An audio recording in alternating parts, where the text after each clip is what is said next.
With the end of summer sadly just around the corner, many students around the country, they're getting ready to go to college. But it turns out a growing number of high school grads are now deciding to opt out of higher education. It's the subject of a new article in the Hechinger report. For more, we're joined by the higher education editor at the Hechinger report and author of that article, John Marcus. John, thanks so much for joining us this morning. We appreciate it. So in your article, you wrote, policymakers are grappling with an alarming decline in the number of high school graduates willing to invest the time and money it takes to go to college. What did you find was the reason or the reasons behind the shift? So common wisdom has it that it's because of the pandemic, which was obviously demoralizing to this generation of potential college students, that it's the decline in the number of 18-year-olds because of birth rate fluctuations, which is true. There are fewer 18-year-olds. And also because the labor market is so good. But if you look more deeply, what we're finding is that there's growing skepticism among Americans about the value of a degree and whether it's worth the escalating price. So what are the long-term consequences of a drop in college enrollment then? Right. So there are consequences for individuals who choose not to go to college, people with bachelor's degrees, whether they believe it's worth the money or not. People with bachelor's degrees actually make over their lifetimes about 67% more than people who don't go to college.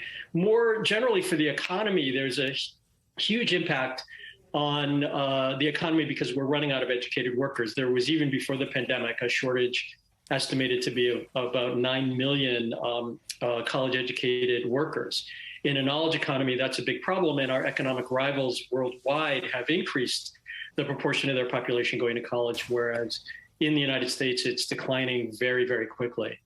So, of course, the cost of this four-year degree has obviously been a hot issue for years now, but there's also these other reasons that you're referencing. What are colleges and universities doing to try to win over students who aren't sure that it's worth it? How are they trying to get kids in the door?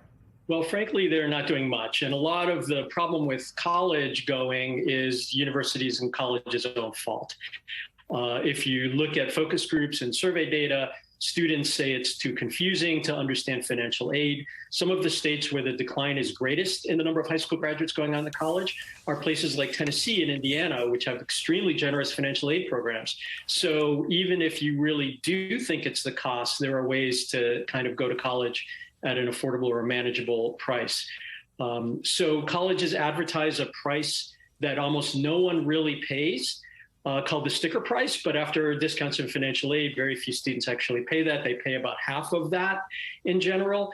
So these long-term policies and the escalating price of college that's been going on forever, finally, I think we've gotten to the breaking point where students and their families are saying no. And one really interesting thing that we unearthed during this writing of this story is these kids' parents are still paying off their college loans.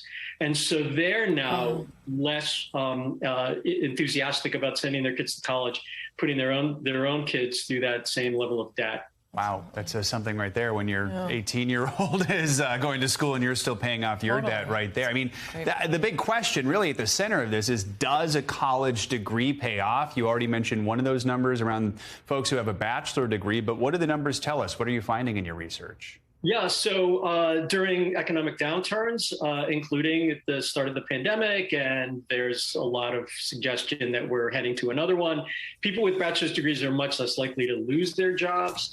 There are also other advantages to college going. Again, if you look at empirical research, people that go to college make more money, so they pay more taxes. People that don't go to college, therefore, pay less money in taxes, require more social services. So again, it's kind of a drag on the economy. All right. John Marcus, very interesting look. We appreciate you joining us this morning to delve into the issue. Yeah, thank you so much. Thanks for watching our YouTube channel. Follow today's top stories and breaking news by downloading the NBC News app.